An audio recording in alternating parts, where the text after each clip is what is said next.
2025 NCAA March Madness Men's Tournament is back, and this time it is bringing all the feels. The biggest event in college sports tips off March 18th, and you don't want to miss a second of the heart-pumping action. Catch all the clutch shots, big-time plays, upsets, Cinderellas, Blue Bloods, and more. Tune in to the NCAA Men's Division I Basketball Championship March 18th through April 7th on TBS, CBS, TNT, True TV, and Stream on Max. At Sierra, discover top workout gear at incredible prices, which might lead to another discovery. Your headphones haven't been connected this whole time. Awkward.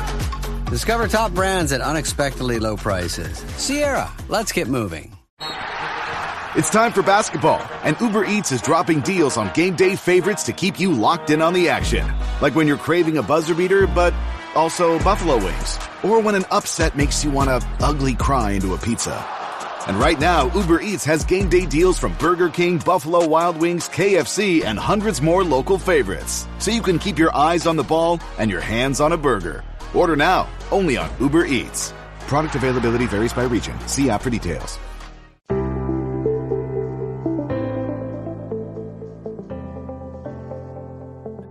Welcome to the Paddock and The Pavilion, the podcast that brings you the best of horse racing and cricket.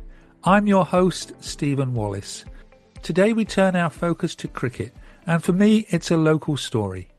I'm joined by Tony Watts, a former Cambridgeshire Minor Counties cricketer from the mid-1960s, to discuss his new book, Town vs Gown, City vs Village, A History of Cricket in Cambridge.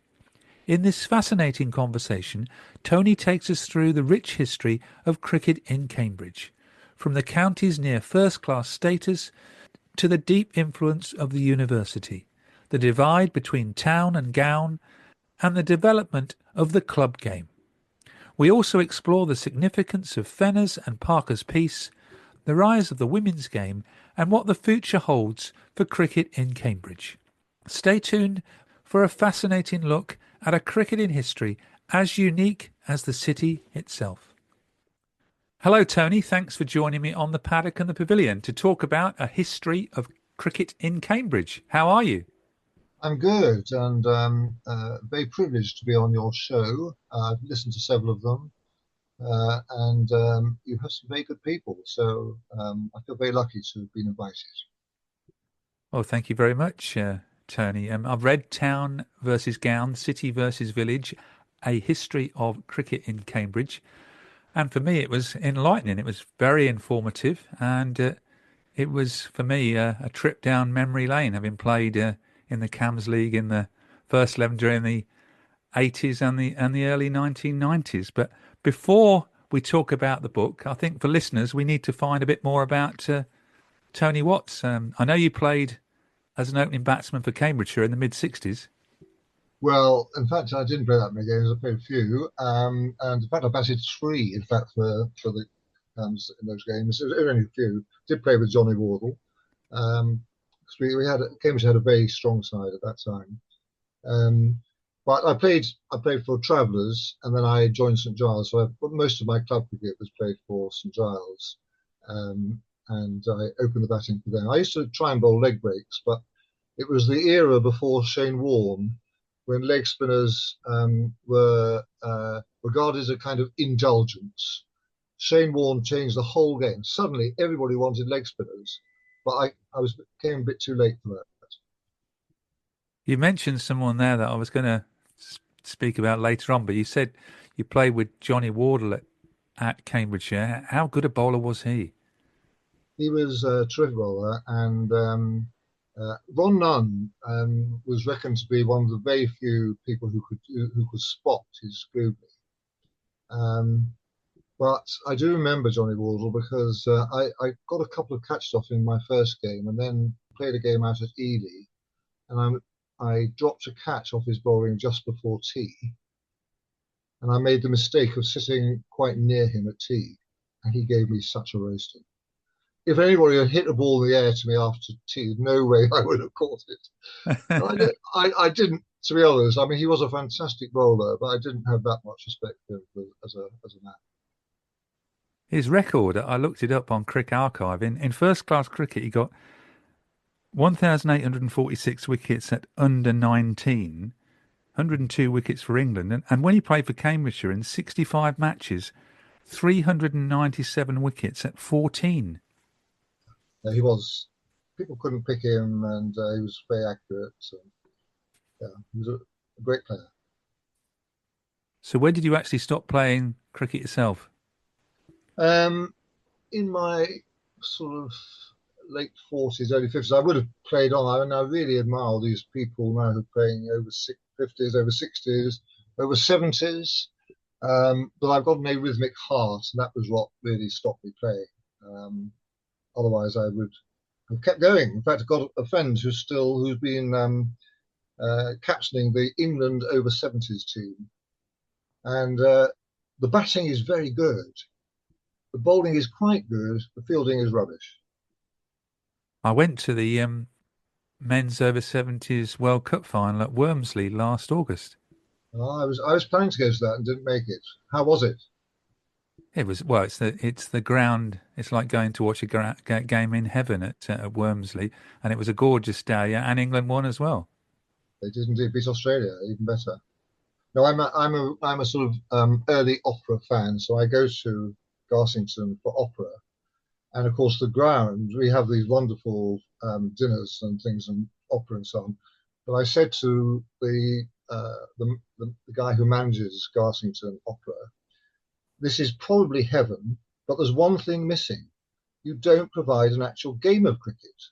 If you did that, then we would really be in heaven. Yeah, there's not many better grounds, I would say, in the world than Wormsley. Yes, we're surrounded by hills, and it's just exquisite. Yes, I featured John Evans and the England over 70s in several podcasts last year. Let's talk about your book. The first question to ask any author is why?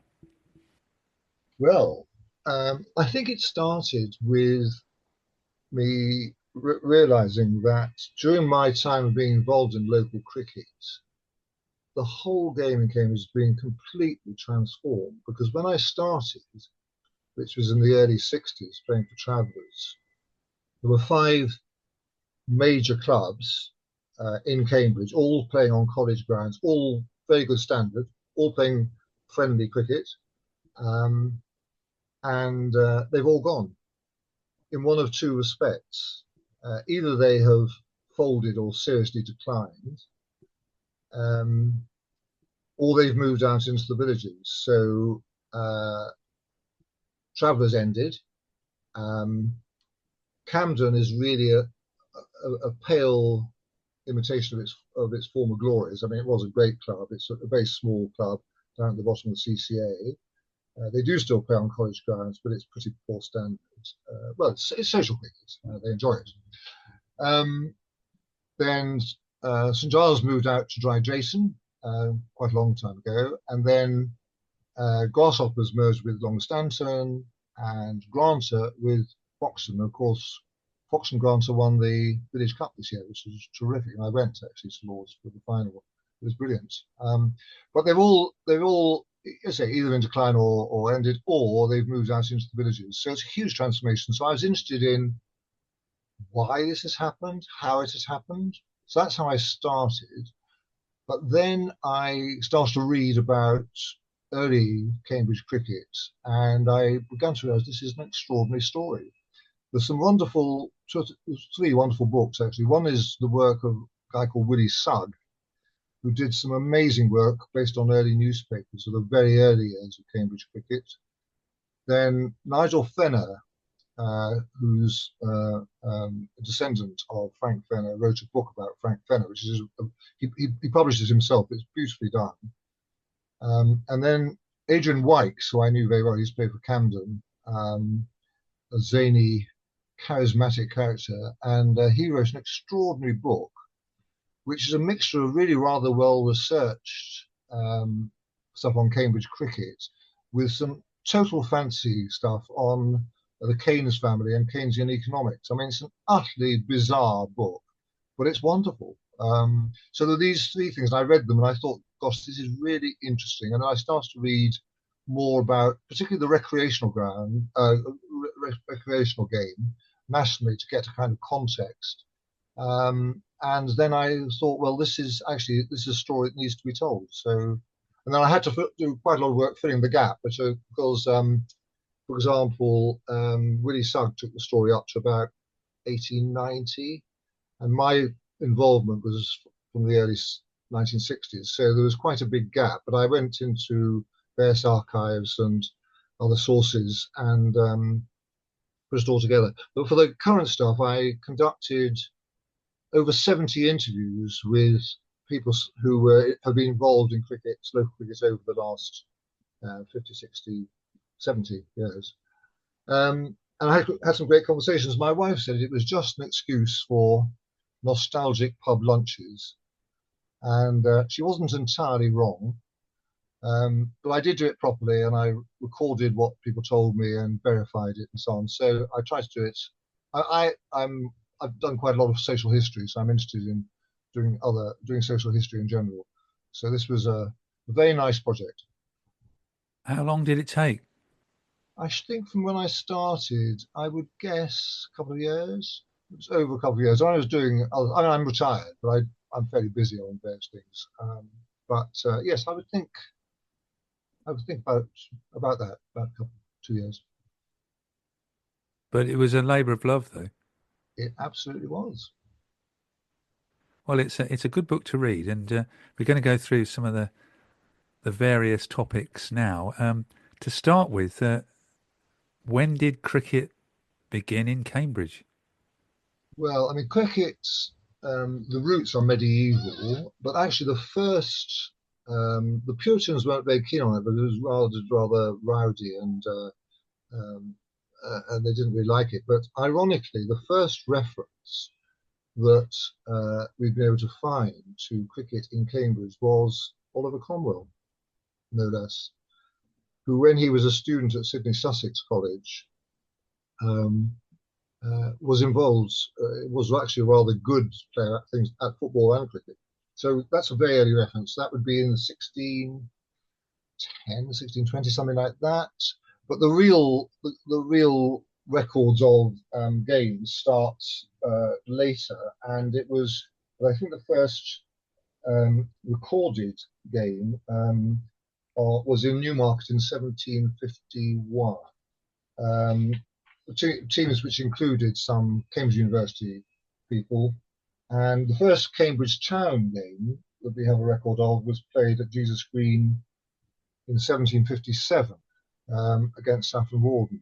So it's mid 18th century, but the real flowering of Cambridge Town cricket was in the early 19th century.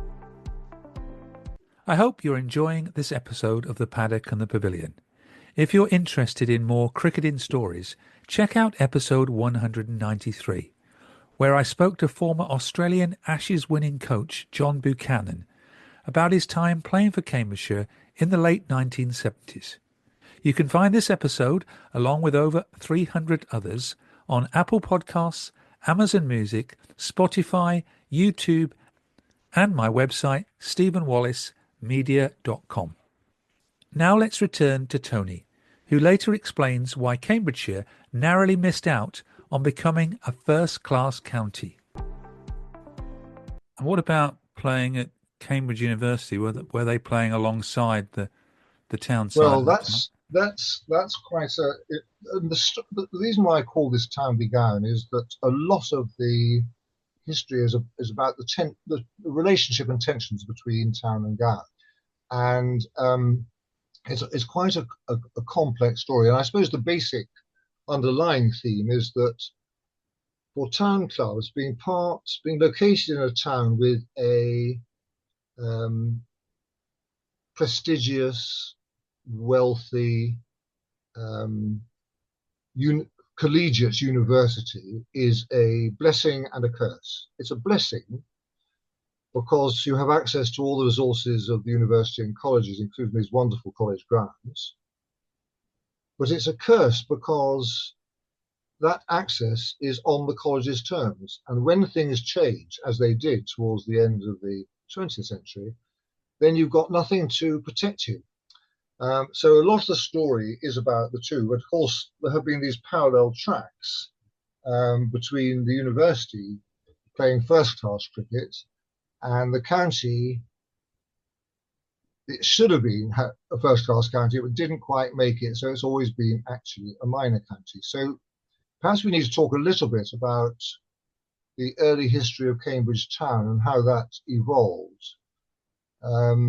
Because Cambridge Town was regarded as one of the strongest clubs, not just in the area, but actually in the country, in the sort of early, mid 19th century. And some of its games, it used to play against the university, and some of those games have retrospectively been given first-class status. And then the county, when that started, were playing against all the major counties. So it played against Surrey, Middlesex, Yorkshire, all these counties, and competed very, very well, because there were quite a few professional players in Cambridge linked with providing coaching for wealthy university students. And of course, in those days, the university was, in some ways, one of its main roles was a kind of finishing school for the aristocracy. Some of its academic standards were pretty, its minimum academic standards were pretty mediocre, but they were wealthy. And so you could make a living as a professional, and they were also good players. So Cambridgeshire as well, both Cambridgetown and Cambridgeshire were really strong sides. But the formation of the county championship came a bit too late. Had it been started maybe 20 years before, Cambridgeshire would definitely have been a first-class county. But by the time the county championship was formed, opportunities were beginning to open up for professionals in the north of England. And quite a number of the professionals in Cambridge were lured to go north. So both Cambridgetown and Cambridgeshire had gone past their peak. So Cambridge didn't quite make it. But ironically, of course, had it done so, the two really great Cambridge-born players of the 19th and early 20th centuries, which were Tom Hayward and Sir Jack Hobbs, both of whom were very distinguished Surrey and England players. So both born in Cambridge. Sorry? Both born in Cambridge. Both born in Cambridge in modest circumstances, but they were great players. I mean, Tom Hayward was only the second player to get 100 first-class centuries. The first was W.G. Grace. And, of course, Jack Hobbs, Sir Jack, got 199 centuries in first-class cricket, which was a record which nobody has got near and nobody ever will get near. So these were great, great players, but instead of being Surrey and England players, they would have been Cambridgeshire and England players. And of course, they remained very loyal to Cambridge, and they used to bring back teams of Surrey and England players to play against the town team. So they remained very, very loyal to Cambridge, but they had to go off to Surrey in order to make their career. Just going back a bit, I don't think many people realise that, like you said, that Cambridgeshire did play first-class cricket matches. I mean, Cricket Archive says that we played 38 matches between 1857 and 1871. Yeah. And did well. And the county championship was formed officially in 1890? Something like that. Yes. It was formed, yes, formally in 1890, you're right. Informally in 1873. But, yes, we missed the boat. But Jack Hobbs did play for Cambridgeshire, though, as well. He did a little bit. His father was groundsman at Jesus College. And in fact, Jack took over his father for a short while before he went off to Surrey. And the Haywards also, they were a great dynasty of groundsmen. For over a century, Haywards, particularly mainly at Corpus Christi College, and one of the great things about Cambridge cricket as these dynasties of groundsmen looking after great grounds.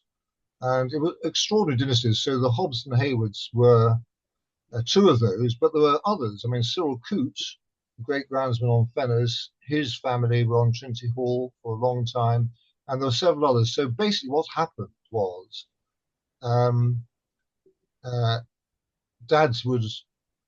lads would learn from their dads. They'd go and help their dads out on the tractor and so on, or whatever it was in those days.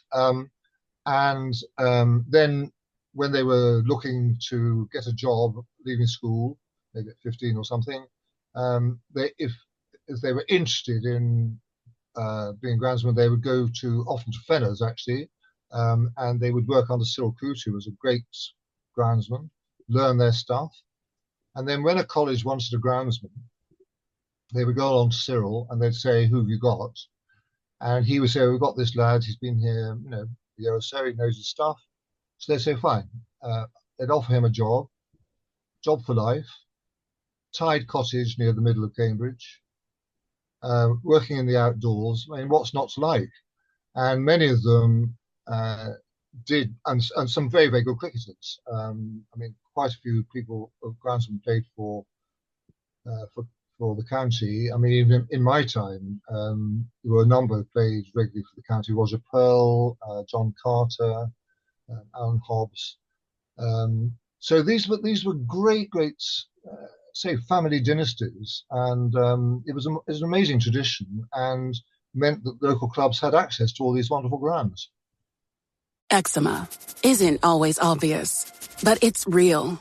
And so is the relief from Ebglyss. After an initial dosing phase of 16 weeks, about 4 in 10 people taking Ebglyss achieved itch relief and clear or almost clear skin. And most of those people maintain skin that's still more clear at 1 year with monthly dosing. Ebglyss, lebrikizumab LBKZ, a 250 milligram per 2 milliliter injection, is a prescription medicine used to treat adults and children 12 years of age and older who weigh at least 88 pounds or 40 kilograms with moderate to severe eczema, also called atopic dermatitis, that is not well controlled with prescription therapies used on the skin or topicals, or who cannot use topical therapies. Ebglyss can be used with or without topical corticosteroids. Don't use if you're allergic to Ebglyss. Allergic reactions can occur that can be severe. Eye problems can occur. Tell your doctor if you have new or worsening eye problems. You should not receive a live vaccine when treated with Ebglyss. Before starting Ebglyss, tell your doctor if you have a parasitic infection. Searching for real relief? Ask your doctor about Ebglyss and visit ebglyss.lilly.com or call 1-800-LILY-RX or 1-800-545-5979.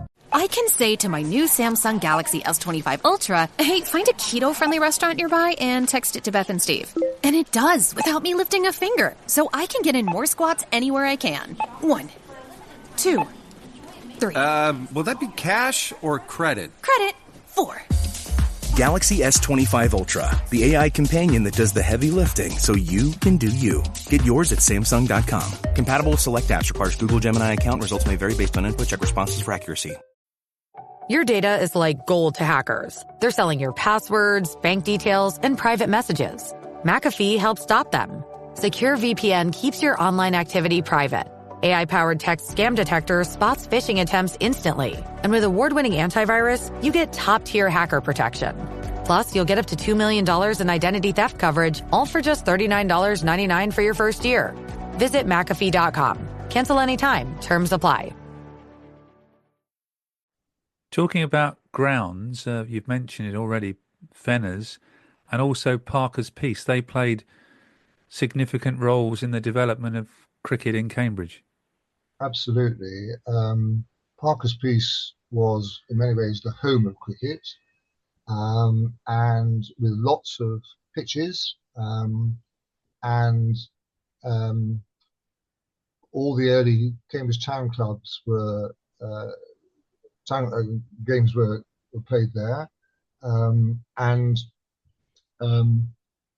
but then what happened, this is really quite important actually, what happened was that there was a lot of town gown tensions, and occasional fights would break out and so on, and some of these aristocratic undergraduates got a bit fed up with playing on Parker's Piece and people being able to shout at them and so on and be a bit unruly. And this was around the time when enclosed grounds were beginning to emerge. So Lord's, for example, had been established as an enclosed ground where you paid for admission. and they thought, wouldn't it be nice to have a ground of our own where we could keep the riffraff away, was the way they thought about it. So they hired, rented what's now Fenner's from, I think it was gone from Keys, and created a ground there. And they asked Frank Fenner to help to create the ground. Now, Frank Fenner, this is an extraordinary story, actually. Frank Fenner was a Cambridge town player, a very good player, and he was also secretary of the Cambridge Town Club. But he was also involved quite a lot with the university, and he was an entrepreneur. He had a tobacconist shop, he sold cricket kits, he was an entrepreneur with an eye for business. And he accepted the invitation to create Fenner's, but his idea was that not only the university, but also the town team should play on Fenner's. And he was very interested in the idea of bringing the two together where appropriate to do so. So there were a few joint university and town games. And there's an amazing painting by Felix, which shows the players of the two teams side by side. And it's very enticing because it never actually happened. And the reason was that even though Frank Fenner was one of the key players and the secretary of the town club, the town refused to play on Fenner's. And the reason was that they felt it should be open to people from the town. Anybody should be able to watch. It should not just be confined to those with enough money to pay entrance fees. It should be a part of the community. So this was part of what in those days was called collectivism. I suppose in some ways it was a kind of early form of socialism, but it was virtuous. It was about access and visibility and so on. So the town continued to play on Parker's Piece, whereas the university went off to Fenner's. What time was that? This was in the sort of 1840s. Yes, 1840s. And thereafter, their paths diverged. But the detail of exactly how Frank Fenner had envisaged the link between the two, one can speculate about. But certainly he was very interested in bringing the two closer together. And had that happened, then arguably the professionals would have been less likely to go north, and there would have been this very strong entity which could then have got into first-class cricket as Cambridgeshire. But instead, what actually happened was that Cambridgeshire went into the minor counties, but Oxford and Cambridge were given first-class status. And that is also very interesting. Why were two universities given first-class status? And the reason for that is linked with cult of amateurism and gentlemen v players and all that. I mean, cricket reflects social structure and social history in the most extraordinary way. And there's always been this gulf between, what for a long, long time was called gentlemen v players. And when the England team was always captained by an amateur, as were the county teams. They were always captained by an amateur. And of course, quite a bit of it was actually shamateurism in the sense that they were paid, but quite a few of them, for example, would be paid to be secretary of the county club, but they weren't paid to play. So they retained their amateur status. And there was a game every year between gentlemen v players. I remember going to the last one actually at Lord's. And of course, the scorecards, the initials of the amateurs always came first, and the players, the initials were always after the surname. And there was this wonderful announcement at Lord's one year where they said, "There is an error in the scorecard. Please, instead of F.J. Titmus, please replace it with Titmus F.J." You can't quite believe it, can you? But it happened. And cricket was full of this. And the Oxford Cambridge first class status was linked with being a nursery for amateur first class players. That's very interesting. You actually have created the order for me, because I was going to talk about Cambridge University next. And like you were saying, it was a nursery for England players. There was many England captains played at Cambridge University. When was the Cambridge University golden era? Well, actually, early on, they actually beat a great Australian team, which hardly any of the counties did. But they remained competitive, I think, through between the wars and probably the early post-war period. But they did start to decline as cricket became more professional, the standards improved. Cambridge struggled to compete, and it did occasionally beat a first-class county, but less and less. And then things changed within the university, and this was a major change. Again, this is all about social history, but sportsmen, of course, it was mainly men, were encouraged to apply to Oxford and Cambridge and were given a degree of a priority by colleges because they like to have good sportsmen regarded as good chaps. And if they get a blue, they brought distinction to the college, and they could get in with pretty modest A-level qualifications, sort of minimal A-level qualifications. They weren't academically bright, but they were indulged. That all started to change towards the end of the 20th century. The pressures on admissions became greater and became much more visible, and there was a lot of concern about the portion of students from public schools, which actually means private schools, of course, getting into Oxford and Cambridge, and with modest academic standards, and it was unfair. And so colleges started to tighten up on their admissions standards.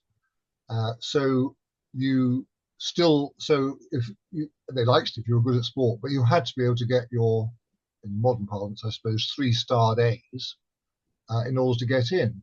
So the result was that the only students who, in the course of their student career, could play first-class cricket were at universities where you were required to have these 3-starred A's.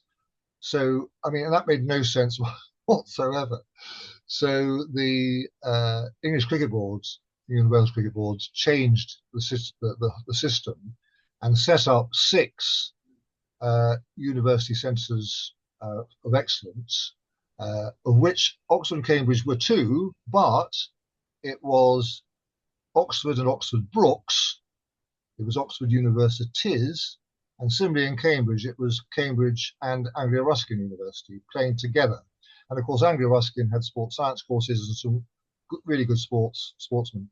So, and that had first-class status for a while. They did play against the counties, and those in the games against other were given first-class status. But gradually, they were getting rolled over by the counties as well, not really competing. They weren't quite good enough, and that all ended. So now there is no first-class status anywhere in Cambridge. That's a sad loss to the game, though, don't you think?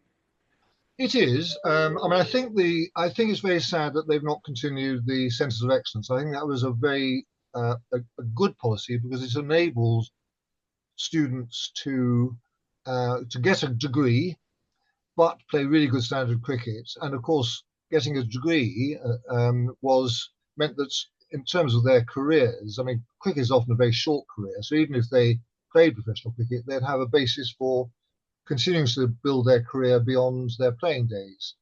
And now that's much more difficult. If you're a very bright 18-year-old who's very good at cricket, you have to make a choice. And I think that's a backward step. Gone are the days then of Mike Atherton, Mike Brearley, Tony Lewis, Ted Dexter, Peter May. Absolutely, yes. I used to go and watch them, and they were some wonderful players, and playing really, really good standard cricket. One thing highlighted in your book was Derek Pringle was selected for England in 1982, and he was given the option of playing in the university match when the Test match was on. Yes, and I think it was PBH May who said, "I would quite understand if you chose to play in the university match," and but he didn't. He very brilliant. But that was it. It had a social status, which was, to get a blue was regarded as a great thing. And but those were different days. Some people just know they could save hundreds on car insurance by checking Allstate first.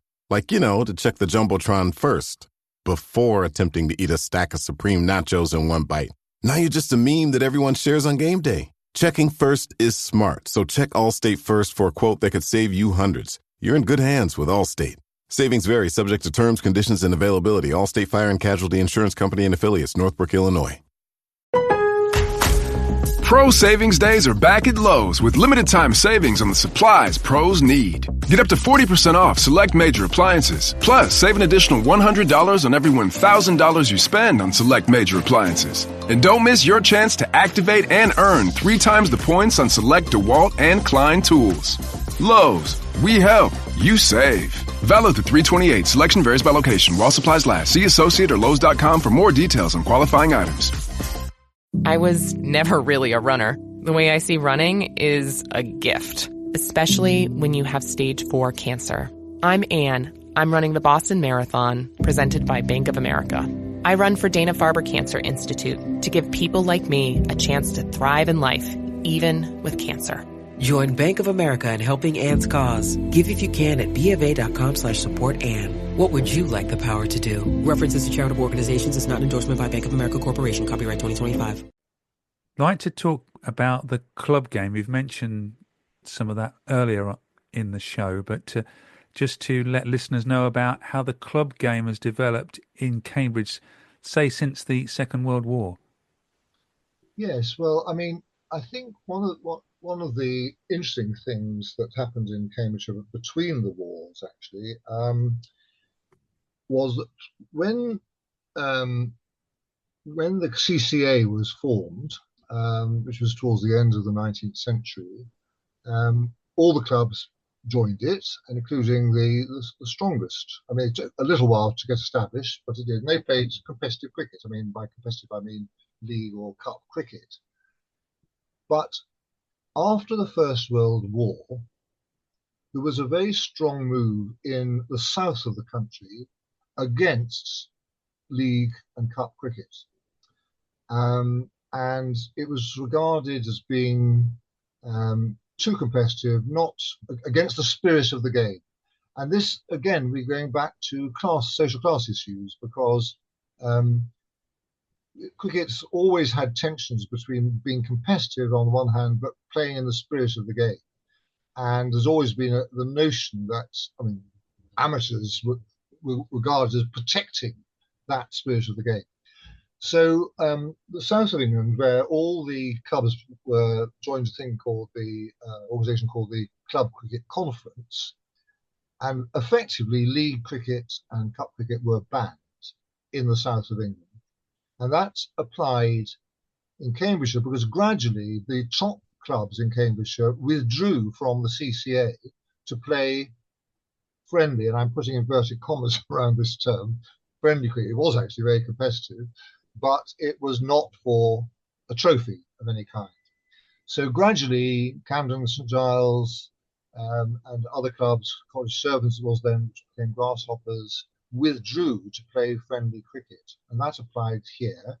So when I started playing in the 60s, it was the top clubs, which also included your club, March, Wisbeach, were all playing the friendly cricket. And then, of course, leagues started, and the whole thing starts to change, and we now have, everything is league cricket now. I mean, there is still, actually that's not true. There are still some clubs playing friendly cricket, but the competitive, the top sides all play leagues and cups. So that was a huge change, and that took place in, I suppose, the 70s. But in Cambridge, they were still playing on college grounds. And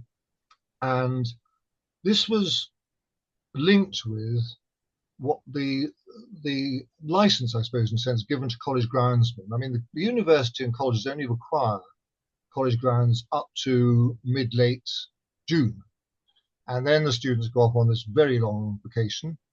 And groundsmen were permitted to take other games. And they made the arrangements for these games. And it was cash. And they made the teas. And they sold some kits. And they had a little bar afterwards. So quite a lot of groundsmen actually made a nice little business. And everybody turned a blind eye, and it worked really well. And the result was they actually wanted cricket. They made quite a lot of money out of it. I mean, Bob Pryor at Keys, for example, took games virtually every day for the rest of the summer. And the result was these wonderful grounds were played on all the time. And the groundsmen did all the work and got the benefits. Towards the end of the 20th century, that all started to change because I think college bursars became more interested in income generation. And also, I think they were concerned that if the tax authorities got to know about all this, they would probably be culpable. So they decided to tighten up on all these arrangements. And thereafter, clubs had to go through the bursar's office. Fees went up. The groundsman was given a little bit, but not as much as they had previously. And quite a lot of them thought, well, why do it? I mean, why give up my weekends to have these clubs playing on here when I could be taking my family off, doing nice things to the family, all this kind of thing. So groundsmen gradually became less and less willing for these amazing grounds to be used for good standard club cricket. And that's why they all had to move out effectively into the villages with these mergers and so on. So there is this, a lot of the story, I think, is of these extraordinary dynasties of groundsmen, extremely knowledgeable, many of them cricketers themselves, preparing these wonderful grounds. And of course, the under-19 championship was always played in August at Oxford and at Cambridge, because that's where you had the biggest accumulation of really seriously good quality wickets. So all the top players in the country would come and play. I mean, my son played in this 2 or 3 years, and I mean, fantastic standard. And they all came here and to Oxford for that reason. That all ended, and a lot of the grounds are not what they were. And of course, Clare, which was probably the best. I mean, the great Cyril Coote, not Cyril Coote, sorry, Ernie Hobbs was groundsman there, and then eventually Roger Pearl took over, and he was a fantastic groundsman. I mean, Trent Bridge was always trying to get hold of him, but he always refused to go. And it was the most wonderful ground. But now it is still green space, but it's not used for cricket at all, because Cambridge United have taken it over as their training ground. So there's still some cricket being played. I mean, there's far less student cricket than there used to be anyway. But these grounds really are much less used than they were. And it is sad. I mean, the world has changed, and cricket, as always, has to adapt to change. But it was a glorious era. That whole era from sort of, when I started playing 60s, probably before that, into 80s, 90s, was a golden era for Cambridge cricket. And during that time, that golden era, the Cambs League got formed in the very late 70s, and then the East Anglian Premier League followed on from that, didn't it? Yes, I mean, the Maclaurin report was about introducing a ladder progression through the leagues, an integrated league structure, which meant that clubs could, if they improve their standards, they could keep rising. And of course, previously, the top clubs, as I say, were playing friendly cricket outside the league structure altogether. And village cricket was definitely second level cricket. I mean, there were some good clubs and very well run clubs, and some of them very good grounds, but it was regarded as being quite clearly inferior to club cricket, which was friendly cricket. Now all that has changed, and of course several of the village teams have now come through, and now the top clubs in the area are village clubs. And Foxton, let's say, got to the Cricket Club final this year. Sawston and Babraham have been very successful in the East Anglia Premier League. Triplo is the top women's club in East Anglia. So the top sides in the area now are pretty much all village teams, and that's a huge change. You mentioned there Thriplow and the women's game. That's an area where cricket is growing, isn't it? Women's cricket. Yes, big growth. And that's true nationally, but it's also true here as well. And clubs begin to run women's teams and girls' teams, of course, as well. And it's been a huge area of growth. And I mean, with real prospects, good players can now earn good money. There is a professional women's game. I mean, women's cricket has a long history, actually, but interestingly, the women's colleges in Cambridge played quite early, before the end of the 19th century. Newnham was playing Gerson. But in Oxford, women's cricket was effectively banned because it was regarded as unladylike. And the first Oxford-Cambridge game didn't actually take place until 1930. So it's very interesting how it went in very different ways. But as I say, it has become very well established. And of course, Charlotte Edwards, not from Cambridge but from Ramsey, was probably the first really famous cricketer. And she was a local girl, and has had a very, very successful playing and coaching career. How do you see then, Tony, the future of cricket in Cambridge and Cambridgeshire? Well, I think quite a lot of my book it could be read as being a lament, and it is a bit. It's a story of some wonderful grounds, wonderful players, a very rich cricket culture over many, many years. Quite a lot of which has gone. However, there is still good cricket being played. The standard is still very high in the top games. And there's all sorts of other cricket. I try to look at all levels of cricket in the book. So, for example, there's the Lab League playing evening cricket, and that's got a huge tradition. Incidentally, if I can just slip this in, we talked earlier about Parker's Piece.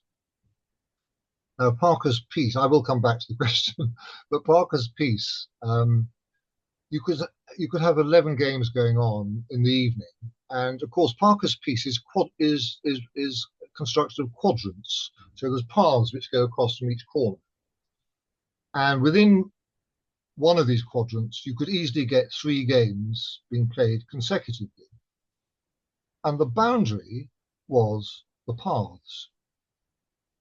So if you hit a path, you only got 4 or 6 if it did that.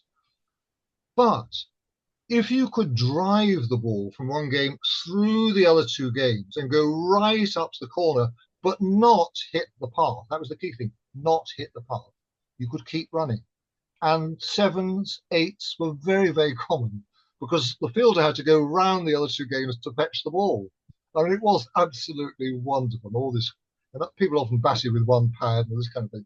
But it was fantastic. And there was this amazing cricket culture. As I say, a lot of that has gone. But there are still a lot of people doing some great work to keep the game going. A lot of people are still playing. It's a very different game. It's been affected by social change in big ways. But it's still pretty vibrant. And what I hope is that the people who read, who are still involved in the game, will be glad to know that they're building on a fantastic tradition and they're playing a very, very important part in keeping the game alive and responding to social change as it always has to do. So how can people get Town versus Gown, City versus Village, A History of Cricket in Cambridge? Well, you can go online. It's been published by a rather wonderful body called the Association of Cricket Statisticians and Historians.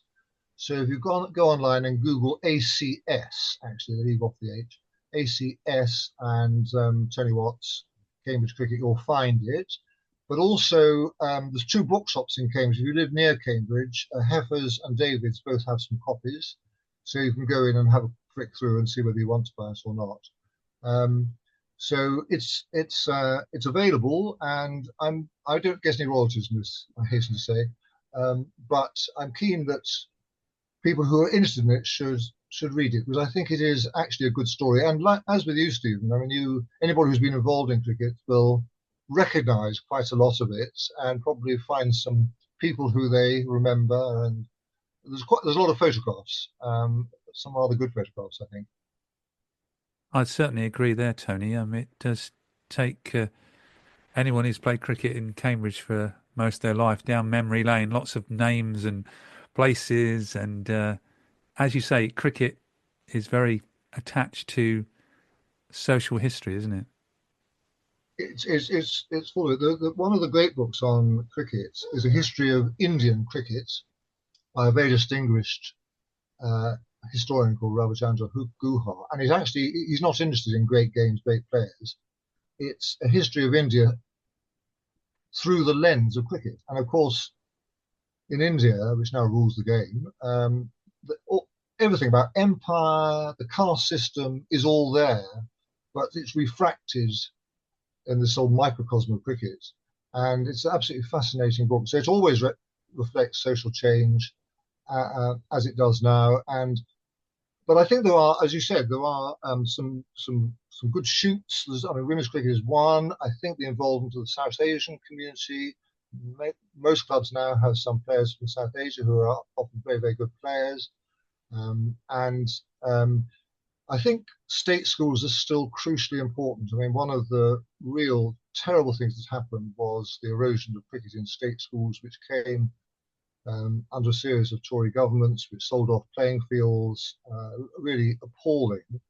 But there are efforts being made to try to bring it back in state schools, and that's absolutely crucial, because otherwise, if it simply becomes a private school game, it's going to be very, very limited. So there are things happening. I think quite a lot of things that ECB does are good. They're helping to maintain the game, which is also so dependent on volunteers, and they're more and more difficult to find. So probably got to pay people more than we used to in the past. So there's lots and lots of changes, but ECB are trying to ride that particular horse, and they've done some good things. I mean, I abominate the 100. They've done some terrible things, but in lots of the club game, I think they've done some very good things. I'd like just to end with one ground that's really associated with social history, more out of interest for myself, really, but having played one game at Parker's Piece many years ago, you were saying that you could have played 11 matches at Parker's Piece on the same day. Yes, because there were three. As I say, there were 4 quadrants, and you could definitely get 3 games into each quadrant. The wicket in front of the pavilion was always the best, and it was a good wicket. And Jacob said it was one of the finest wickets in the country in his time. And even when I was playing, it was regarded as a good wicket. The others were more mixed in standard. But there were a lot of games being played. On weekends as well as in evenings, and of course in the early part of the 20th century and late 19th, and quite a lot of the 19th century, there could be huge crowds watching games on Parker's Piece. I mean, seriously big crowds. I mean, it could be up to 5,000 or 10,000 people watching games there. So. It was, and it was a centre for cricket, and it was a great institution. There's still some cricket being played. There's one pitch left. NCI, which is a very, very interesting club, because it's always been a town club, but always playing village cricket, as we used to call it, always in the CCA. So they were the strongest of those clubs. But they are keeping it going themselves. I think Billy Norman's was the last really of the great cricketer groundsmen. He's been helping them a bit, but it's still kept going. But they haven't got much support from the council, if any, and but it's just that last flicker of the flame is still alive. Be nice to see that keep going, though, wouldn't it? Father's Peace. It would, because it is an extraordinary tradition. Well, thank you, Tony. It's a good way to end, I think, this show. Thank you very much for taking me down memory lane and for talking about a history of cricket in Cambridge. Well, thank you. It's been a joy.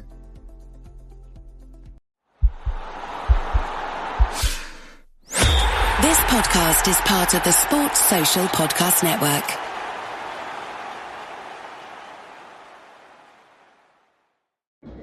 Buying a new mattress sounds great. Paying for it? Debatable. Hear us out. At Mattress Warehouse, we offer 0% interest financing over 2, 3, 4, or 5 years. And we guarantee you'll pay the lowest price available, and we'll keep that promise for a full year after purchase. Go ahead and buy that mattress of your dreams. Mattress Warehouse has you covered. So where would you look to find the perfect mattress? In a little mattress store or Mattress Warehouse? Visit mattresswarehouse.com.